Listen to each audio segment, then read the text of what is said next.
Hey everyone, it's Jess, and today I wanted to do a video all about crystals. Crystals are a big fascination for me. I've loved them for quite a while now, and I've accumulated a little collection that's in front of me that I'm going to go through in just a minute and teach you about like the healing properties of the crystals that I have. I'm not an expert. I've just kind of done my research over the last few years because I like them and I like to see what they do and what I can do with them. So I've tried a few things on how to cleanse them and charge them. I'll teach you how to kind of pick out the right ones for you and where to go to get them.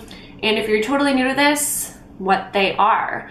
So let's answer that one first before we get into all the nitty-gritty details. So crystals are essentially, crystals or stones from the earth, and you can get them raw or smoothed, and they just have very high vibrational frequencies and high energies to them. So they can really aid in healing emotional distress or, physical ailments.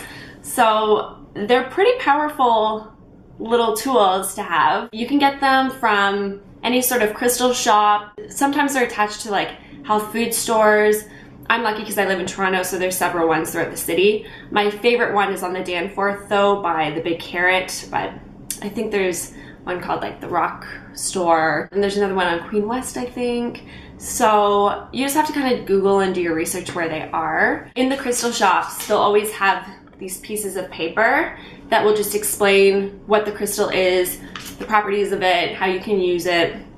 So that's really helpful if you don't know too much about them. Or you can do your research on it beforehand and think, okay, I need help with my anxiety or my grief right now. Well, crystals are good for that, and the internet's a really great place to learn that kind of stuff. When I'm buying some of my crystals, I'll just go into the shop, and like I said, I'll just intuitively feel drawn to one. It's either like based off their shape or when I hold them, how I feel. It's hard to explain, but if you go crystal shopping, you'll know what I mean. You just kind of like trust and think, this is the one that I'm gonna take home with me. It's really exciting, and it's like, yeah, this is gonna help me on my journey with whatever healing I need. My collection is right in front of me, and I'll start with, this one is called Red Jasper, and it is a healing stone for the root chakra. It's associated with the root chakra.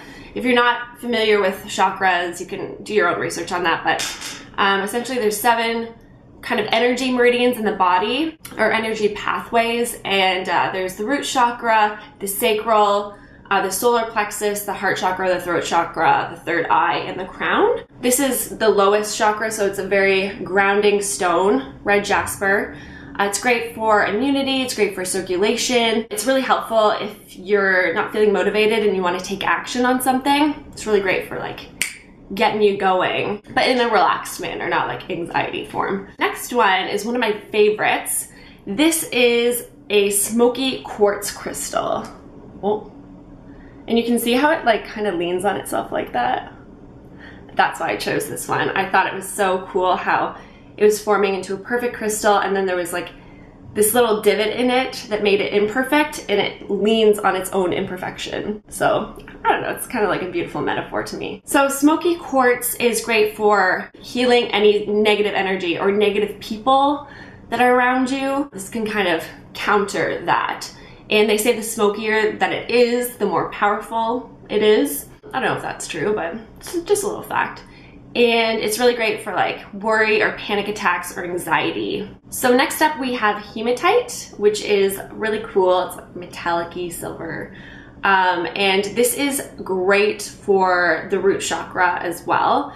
Very grounding, very protective. Like this is the protection stone. So if you find that you're very sensitive to energies or to, other people or things, this is great to carry around with you. Just the other day I was in a food court, and all of a sudden my heart started beating really quickly, and I felt like it was almost like a panic attack feeling, and then I felt really sick to my stomach. I thought, like, what's going on? And I had to leave, and I called my friend. I was like, I don't know what's going on. Like, I have to be somewhere in like half an hour. What am I gonna do? And then I left them all in the food court, and I felt better. And I talked to my advisor about it, and she's like, that wasn't your energy that you were picking up on. It was, it's all around us. So this is great if you're sensitive to things like that.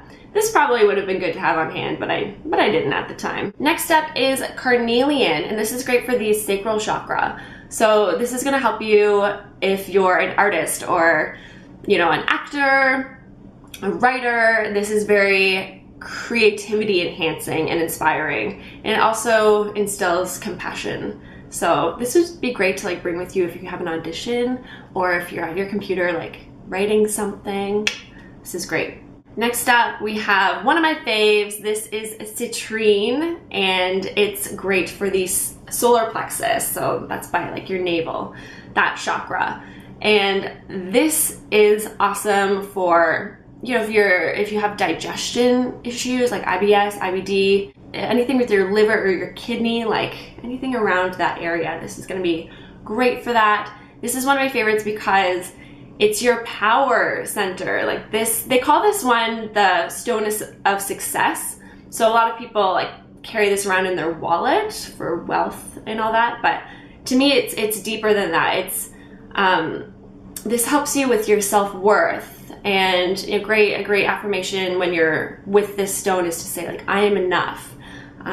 Confidence and worthiness issues can be healed, or well, not be healed, but helped get healed with this stone. Next up, we have the rose quartz. I'm sure you've heard of this. I chose this one because it is shaped like a heart. Can you see that? So I thought it was very fitting because rose quartz is for the heart chakra. It's all about enhancing love in your life and seeing the beauty of what's around you. It can help with self-love, which I think is the most important. And then, you know, also attracting maybe a mate if that's what you're after. This is a great one to have. Aventurine is also a heart chakra stone. This is an amazing stone for luck. And I always remember that because the color, it's like this awesome green color. And this is very great for optimism and joy, just all around like feeling happy. That's what I associate this one with. Next up, we have blue lace agate. And just by the color of it, like I remember just based off of like, what does this look like it would help with? It's a very graceful stone. It's very calming. And for the throat chakra, this is great for communication. So if maybe you have like a meeting or a job interview, or, you know, your public speaking, this would be great to kind of put in your back pocket. Then we have Sodalite, which is for your third eye, which is right here. So this is going to help with spiritual consciousness, awareness. It's going to help with, you know, psychic abilities, very intuitive. So that's awesome. Then we have the crown chakra stone is amethyst. This is also a very popular stone. I'm sure you've heard of it. It's purple, which is like the same color as the crown chakra. So a lot of these kind of are in sync with the colors of the chakras if you look them up. It's like the healer stone. It kind of connects the chakras together. Amethyst is also really good with grief. So if you're going through like some sort of loss, you need some spiritual healing, this is awesome. Then we have an all-purpose stone. This kind of ties all the chakras together as well, and this is clear quartz.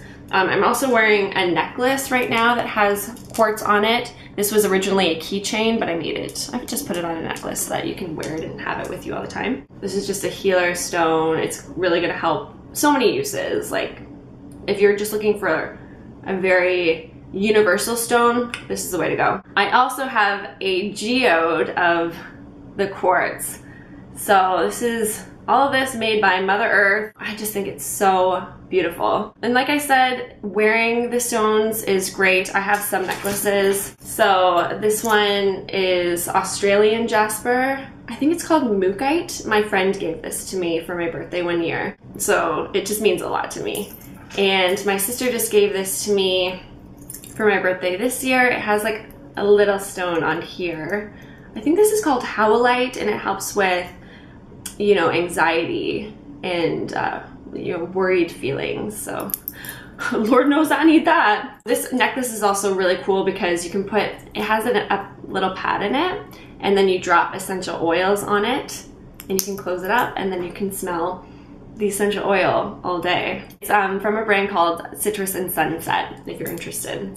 And this was also given to me by the same friend that gave me this one, because somebody else picked this out for me, and she said when she went shopping, she had what I was going through at the time in mind, and she just wandered the store and she said, like, I held them and I just thought of you, and I really resonated with it, so it means a lot to me.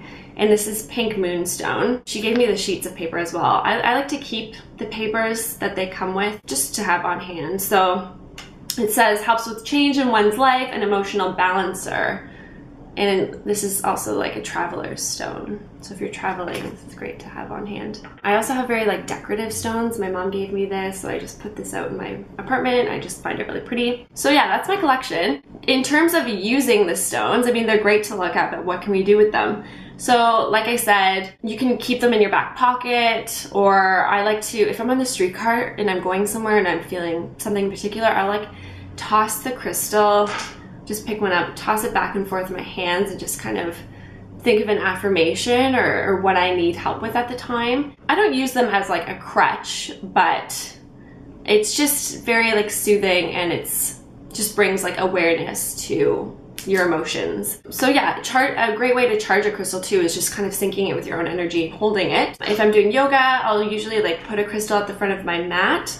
I just kind of pick whatever one I'm feeling. Sometimes I'll close my eyes and be like, this one. So that means I need more love, more rose quartz for that day. And then it kind of charges them by syncing up with the energy during your yoga session. I've brought them to Reiki with me, so that's an energy healing, so it's great to take them along there. Or just take the one that you're drawn to for that day. You can put them under your pillow. I have a few friends that put them in their bras. That brings me to another point. If you lose your crystal, that means that it served its purpose, and like, just let it go. It was meant to be lost. I actually had a citrine like a couple months ago. I dropped it and it fell between the boards of my bed, and I could not get it out for the life of me. It was just stuck, like wedged perfectly in between there. And I had to give up. I was like, that's it, like it's gonna live between the boards of my bed forever. And then a week later I went back to it and I got it out very easily. So I don't know why that happened, but it did. And in terms of charging or cleansing them, I'll usually take some sage and I'll light it, I'll go over them. This is white sage, very purifying, cleansing, which is one of my favorite methods. I like the really easy things. So if it's a full moon, leave them out under the full moon. So moonlight, sunlight is great, but not all crystals like sunlight, so just kind of do your research on that. I know amethyst fades in sunlight, but don't get paranoid. Like when I leave my crystals out in the moonlight and then I forget about them, so they stay out in the day a lot of the time, I just think, that's okay, like they needed it. So it doesn't mean that like it destroys them. They're still good. I've also bathed with my crystals before. I think that was the first thing I ever did to charge crystals, like years back. And I read like to have like an Epsom salt bath, put the crystals in, and not get out of the bath until the water drains completely, so that the crystals sync with your energy. Then it said like also don't let anyone else touch your crystals after it's synced with your energy, but I don't go by that anymore. That's just too high maintenance for me. I mean, that's another thing, like salt water or water cleansing you can do if the crystal is okay with being in water, if you look it up. But that was a really interesting thing I did. I think kind of like the most basic way to charge or cleanse a crystal is meditation. So I enjoy meditation. I am doing it much more frequently lately. So a great tool is to take a crystal and maybe hold it in your hand if you're sitting up, or I just place it wherever you intuitively feel like it needs to go, even if, on my thigh, on my knee, wherever. This one is the citrine for the solar plexus, so if I'm lying down, which normally I do, I'll just kind of place it like where my stomach is, by my navel, and leave it there. Or you can place like the third eye stone on the third eye, but the rose quartz on your heart, like, but there's no rules, like just go by how you feel and trust that. So I think that's it for me for right now. If you guys have any questions, I will do my best answering them below, and I hope that this resonates with you. If it did, great. If you listen to this and you're like, I don't get it, I don't like it, that's fine too. Doesn't matter. You know, just do it what works for you. So thank you guys so much for watching, and I will see you later. Bye.